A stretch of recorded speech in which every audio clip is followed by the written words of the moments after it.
the Older People's Forum in Wandsworth is supposed to be the voice of older people.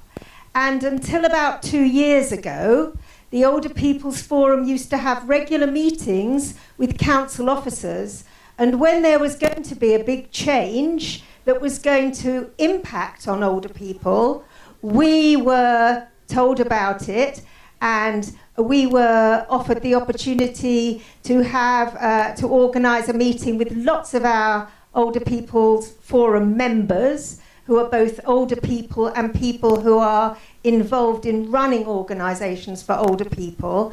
And we were invited to put our views, and we were told what were the pros and cons of whatever the new thing is.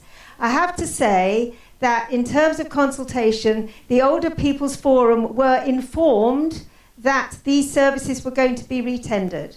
And that was the entire consultation that was done. The other thing I wanted to talk to you about was personal budgets.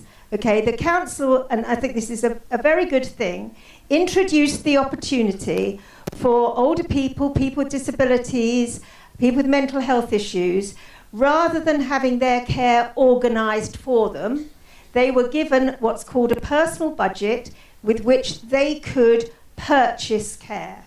Now, when I was involved in another organisation, a few years ago when personal budgets were first introduced, I did a piece of research with a local university, and we talked to a large number of older, frail people.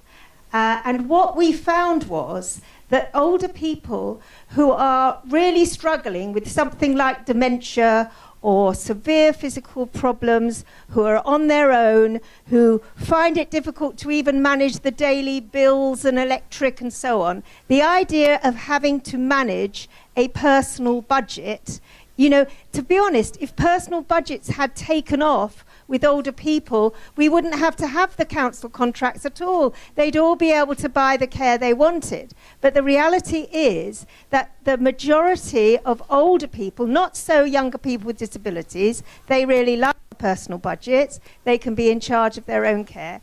But really, it is a myth to say that these very frail people we've been hearing about would be happy to manage their own budget.